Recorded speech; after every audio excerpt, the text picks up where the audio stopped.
Hey everyone, it is Hugo here, and let's be honest, my investment journey started with a cascade of mistakes. I mean, a monumental pile of them. I was in my early 20s, fresh out of college, and possessed by this singular burning desire to get rich and to get rich fast. My parents, bless their cautious souls, were always prudent with money, but the intricacies of investing weren't exactly dinner table conversation, so I was essentially flying blind, completely unequipped for the treacherous landscape of the financial markets. And let me tell you, navigating that world without a map or a compass is akin to attempting to defuse a bomb while wearing a blindfold. You rebound to hit a live wire, and oh, did I ever. Coming from a perfectly normal middle-class background meant I didn't have a vast financial safety net. This lack of a cushion just amplified the sting of every early loss, making each misstep feel like a direct punch to the gut. I was an easy target for the siren song of sure-thing investments and the dazzling allure of headlines promising exponential gains. My early 20s became a painful, protracted masterclass in what not to do with your money. I was perpetually chasing the latest market hype, buying high, and then invariably selling in a panic when the inevitable correction hit. It was a vicious, self-sabotaging cycle of emotionally charged decisions. Every time I reached for that elusive quick buck, it felt like I ended up losing double. The fleeting euphoria of a small win was always eclipsed by the crushing weight of a significant defeat myopic. In my pursuit of short-term profits, I completely disregarded the fundamental principles of sound investing,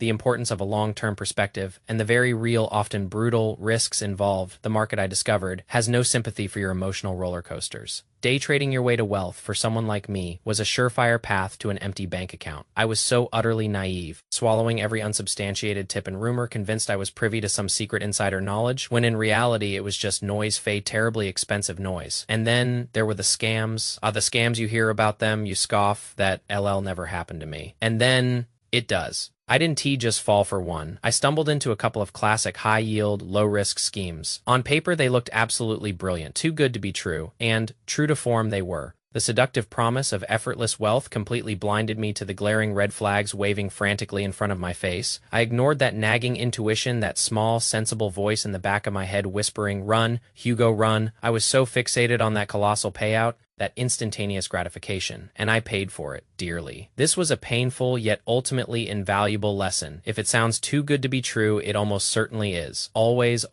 conduct your due diligence and then do some more. Never entrust your hard-earned money to strangers, regardless of how persuasive or charming they may seem. Another colossal error I made was utterly neglecting risk management. I would plunge all my capital into a single stock or a solitary sector, convinced it was an infallible winner. Diversification. What was that? Stop losses. Never heard of them. I simply piled all my eggs into one fragile basket and prayed for the best. And when that basket, as it inevitably does, took a tumble, I was left with little to nothing. I learned through bitter experience that diversification is merely a sophisticated term financial advisors toss around. It is a vital shield, an essential protection against unforeseen market volatility and the inherent risks of individual company failures. I was betting big, yearning for monumental wins, but utterly failing to prepare for the equally monumental losses. It was pure, unadulterated recklessness fueled solely by my insatiable desire for rapid wealth. How I wish someone had sat me down and patiently explained the miraculous power of compounding, the profound wisdom of long-term thinking,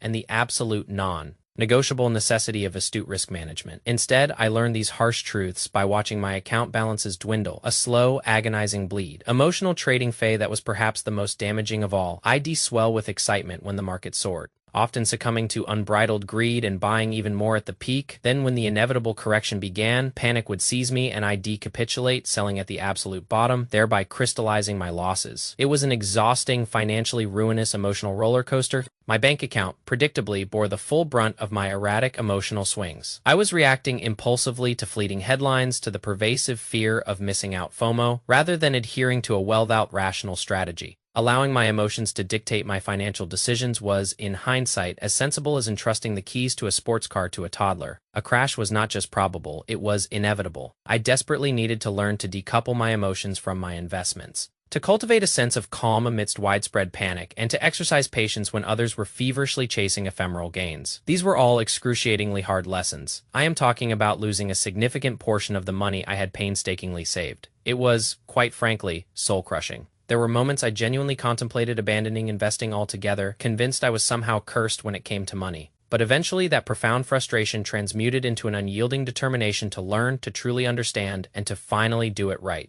I came to the profound realization that chasing quick profits was a fool's errand, and that the construction of true, lasting wealth is a marathon, not a frantic sprint. So, I took a deliberate pause, I drew a deep breath, and I commenced a rigorous self-education. I devoured books, articles, and any reputable financial content I could lay my hands on. I immersed myself in the principles of sound financial management, delving into the intricacies of risk and embracing the philosophy of long-term investing. I began to grasp that authentic wealth isn't forged through speculative gambles, but through consistent saving, intelligent asset allocation, and an unwavering, disciplined approach. My focus irrevocably shifted from the illusory dream of getting rich quickly to the tangible, achievable goal of constructing a secure and prosperous financial future. Now, my philosophy revolves around steady, consistent saving, a deep understanding of risk, and making low-risk, diversified investments. The days of chasing speculative hot stocks or falling prey to dubious get-rich-quick schemes are long gone. My overarching goal now is to disseminate the hard-won lessons I've acquired to help other young individuals, especially those in their 20s who are where I once was, circumvent the costly errors I made. I aspire to demystify the world of investing, to render it accessible and comprehensible, stripped of its often intimidating jargon. I want to emphasize the foundational principles, the non-negotiables, the core tenets that can genuinely safeguard and propel your financial future.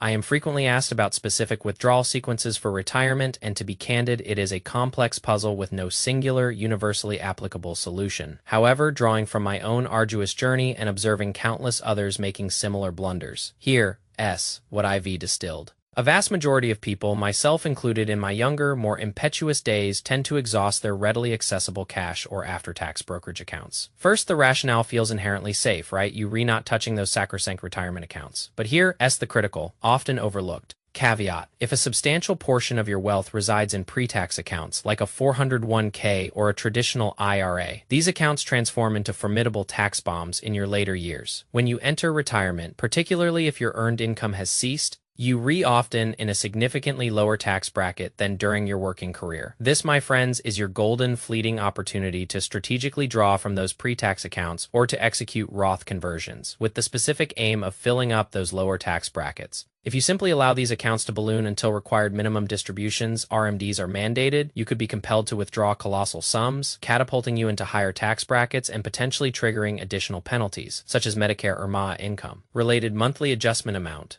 It's akin to possessing a time-sensitive discount code and foolishly neglecting to utilize it. You forfeit tangible savings. Oh, how I wish I had comprehended this concept of tax diversification earlier. The sheer power of having a strategic blend of pre-tax, after-tax, and Roth accounts offers unparalleled flexibility in retirement. It empowers you to judiciously select which accounts to draw from each year, meticulously optimizing your tax situation and dramatically minimizing your aggregate lifetime tax burden. But regrettably, countless individuals fail to grasp this until it's too late. I was certainly among them, myopically focused solely on accumulating capital, without a shred of foresight regarding the most advantageous methods of extraction. Another monumental error I committed, and one I observe far too many young people replicating, is the failure to maximize the potential of vehicles like health savings accounts, HSAs, assuming eligibility. In my youth, my thought process was, health savings. What's that? I am in peak condition. I don't need such things. Monumentally mistaken. I was. The HSA is, arguably, the most potent retirement account available, boasting triple tax advantages.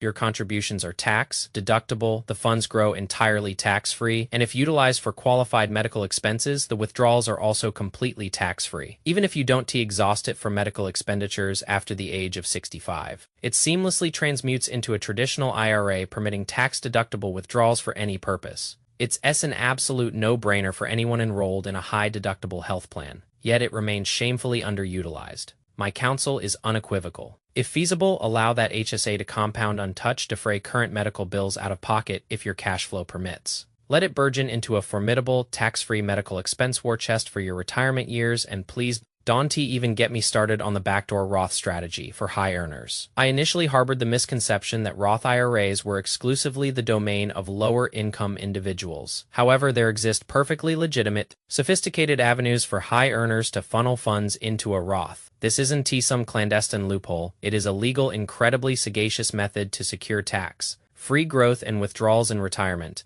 provided one comprehends and navigates the nuanced rules, particularly the pro-rata rule. Many forgo this immense advantage because they are either unaware of its existence or have inadvertently complicated matters by rolling archaic 401(k)s into traditional IRAs, which introduces significant complexities. A pivotal lesson I absorbed was the indispensable need to thoroughly comprehend one's personal goals, spending patterns, and projected tax landscape in retirement. Wealth building transcends mere capital accumulation. It profoundly concerns the strategic orchestration of that capital to both mitigate taxes and elevate your quality of life. This necessitates meticulous projections, informed estimations, and ideally, the partnership with a skilled financial planner employing sophisticated software to model myriad withdrawal scenarios. I naively once believed it was solely about astute investment selection, but the reality is far more intricate and multifaceted. Another glaring pitfall, intimately linked to my erratic emotional trading days, is the deluded belief that one can consistently time the market. I've attempted it, I've failed spectacularly. The market is an inherently capricious beast,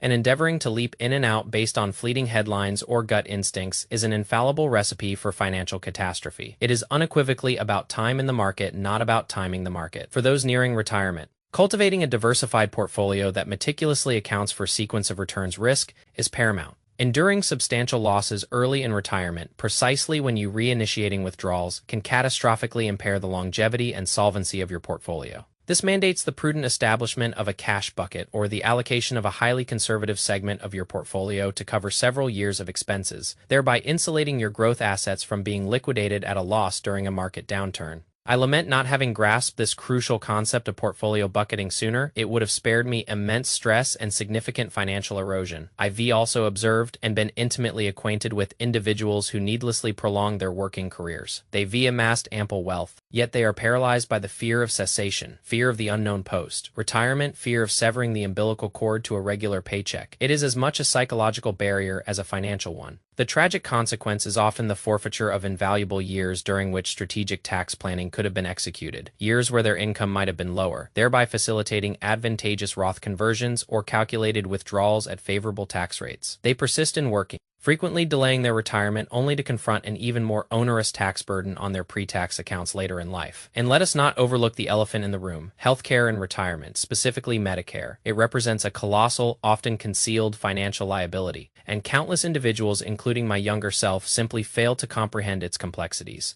The judicious selection of the appropriate Medicare plan, the nuanced understanding of Medicare supplements versus Advantage plans. These decisions hold immense ramifications, particularly as one ages and inevitably grapples with more prevalent health challenges. I've been inundated with harrowing accounts of individuals ensnared in restrictive Medicare Advantage plans, plans that arbitrarily limit their choice of physicians or demand arduous prior authorizations, only to discover when genuinely ill that they are denied the critical care they require. It is imperative to prioritize your healthcare planning for retirement, as its mismanagement can become an absolute financial wrecking ball. Finally, the pivotal decision of when to claim Social Security, another intricate puzzle, many impelled by short-term thinking. Elect to claim benefits at the earliest possible age of 62, under the misguided assumption that they can invest the proceeds and outperform the inherent growth of their Social Security benefit. While such a strategy might have yielded ephemeral success in specific market conditions, it remains an exceedingly high-stakes gamble. Social Security benefits accrue significantly, at a rate of 8% per annum for every year you defer claiming past your full retirement age up to the age of 70. This represents a guaranteed inflation-adjusted return that is extraordinarily difficult, if not impossible, to consistently replicate in the volatile stock market, particularly if you are not reliant on the immediate income.